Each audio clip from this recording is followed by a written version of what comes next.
In this quick video, I'm going to show you how to clean the lens on any digital camera like a Canon or a Sony or whatever you have.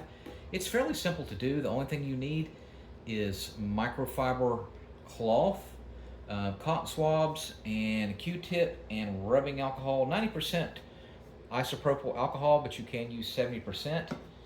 You do not want to use paper towels or toilet tissue or Windex or water or anything like that. You want to have very minimal exposure, and you don't want to do it too often. You know, maybe once, it depends how often you use it, but once every few months is good. And also you want like a little, it's called a lens blower. I could put one here on in the comment section off of Amazon where you can get it. But you do not want to use like a hair dryer or an aerosol can blower. You don't want to do that. So what you're going to do is you want to make sure that the battery is taken out, no battery. And what you're going to do is get your blower and you want to blow around the edges of the lens, right? All right, and then you're going to get your little microfiber and just gently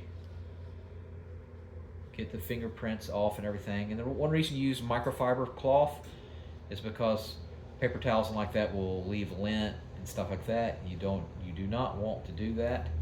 And of course, clean the edges.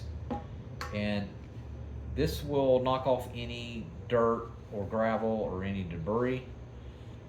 And if you see any rough spots, you can get rubbing alcohol, just a very little small drop onto your Q-tip, and you can go around the lines like this.